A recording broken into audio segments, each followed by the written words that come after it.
Now we're going to take a look at one of OSU's lesser known sports. The bass fishing team competes in either feast or famine. Cortney Brown spends a day on the water and gets hooked on bass fishing.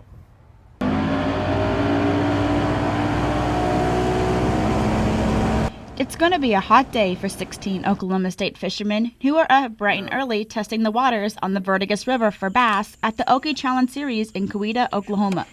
This is the 7th year OSU fishing team has been competing in collegiate tournaments. It's a partnership sport with a team element, for each fisherman team competes against other Oklahoma State teams. Sophomore Bates Inmeyer says having a partner like Eric Hanna helps him more than just fishing. Help you mentally too, if we're not catching them for a while. I mean, if Eric's struggling or I'm struggling, we kind of give each other some words of comfort, and it kind of helps out a little bit. The team spends on average $200 to $700 per person to compete in each tournament year-round.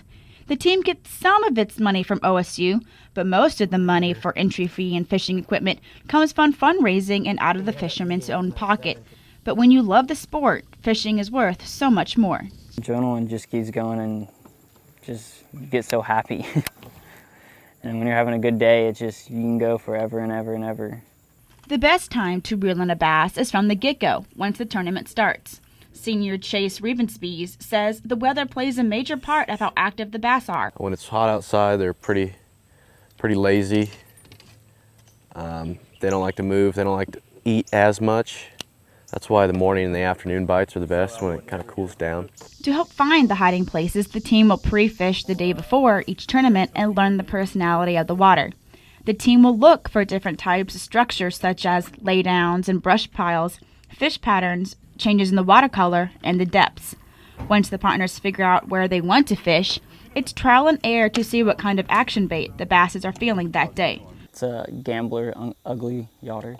Gives a shad-like pattern and it shimmers down. It just makes it look like a bait fish they're waiting on. It is a Gene LaRue bifflebug. This is more like a crawdad. These things flicker in the water and look like craws. When the team decides where to fish and what bait to use, it's time to cast the line. There are several different techniques to cast a line, but most of the OSU teams used flip and pitch for this tournament.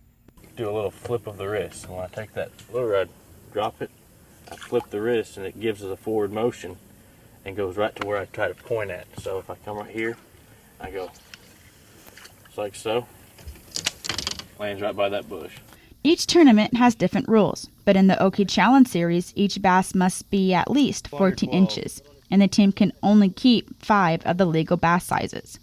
If the bass is too small, it gets tossed back in the water. When it's the legal size, it is kept behind the boat in live wells that have oxygenators and pumping water all day long. And these are called coal rings. So when you're tournament fishing, if you stick this in the bottom of their mouth, if you catch a bigger fish, you can easily find which one's the smallest one by color. When the time limit is up, the fishermen bring their boat in for the weigh-in. Each fishing team will bring their catch from the day in bags and will weigh all the bass to determine who placed. Inmeyer and Hanna won 7th place out of 28 teams and weighed in at 9.97 pounds. For the Poke Report, I'm Cortney Brown. OSU Bass Fishing will compete in its next tournament October 4th at Grand Lake in Miami, Oklahoma.